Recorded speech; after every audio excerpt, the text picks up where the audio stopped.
আসসালামু আলাইকুম। দেশ এবং দেশের বাইরে যে যেখান থেকে শুনছেন সবাইকে স্পোর্টস বাংলা আপডেট চ্যানেল থেকে জানাচ্ছি শুভেচ্ছা। চলে এলাম আরও কিছু নতুন আপডেট নিয়ে।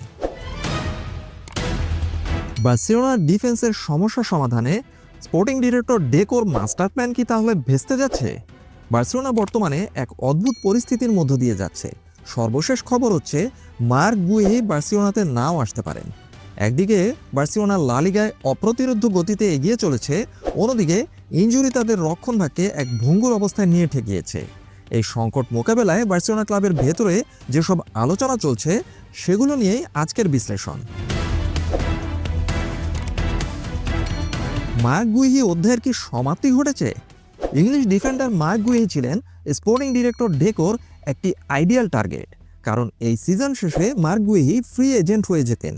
কিন্তু সর্বশেষ খবর অনুযায়ী মার্ক গুয়েহি এবং বার্সেলোনার মধ্যে আর্থিক সংকটের কারণে এই আলোচনা এখন অনেকটাই থমকে গেছে। মূল সমস্যাটা কি? মার্ক গুয়েহির বেতন চাহিদা অনেক বেশি, যেটা কিনা বার্সেলোনার পক্ষে মেটানো এক কথায় অসম্ভব।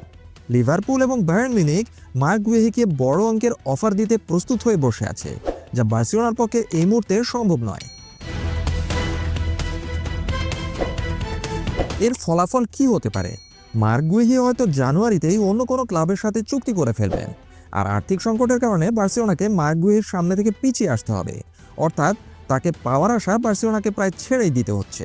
ফ্যাব্রিজিও রোমানো কি আপডেট দিয়েছেন? জানুয়ারিতে কি বড় কেউ আসছে? বিশ্বখ্যাত সাংবাদিক ফ্যাব্রিজিও রোমানো জানিয়েছেন, বার্সেলোনার ডিরেক্টর বোর্ডে এখন সেন্টার ব্যাক নিয়ে জরুরি বৈঠক চলছে। আন্দ্রেস ক্রিস্টেনসেনের মারাত্মক ইনজুরি বার্সেলোনা ক্লাবকে নতুন করে ভাবতে বাধ্য করছে। ফ্যাব্রিজিও রোমানোর মতে ভক্তদের খুব বড় কোনো নামের আশা করা ঠিক হবে না। বার্সেলোনা এখন কেবল স্টপ গ্যাপ পূরণ করার জন্যই একটি লোন ডিলের জন্য কাউকে খুঁজছে, কারণ বড় ইনভেস্টমেন্টের বদলে বার্সেলোনা এমন কাউকে চাইছে যে কিনা লা লিগার কঠোর আর্থিক নিয়মের মধ্যে বার্সেলোনার জন্য মানানসই হবে, কারণ বার্সেলোনা এখনও লা লিগার 1:1 রুলসে ফিরে আসতে পারেনি।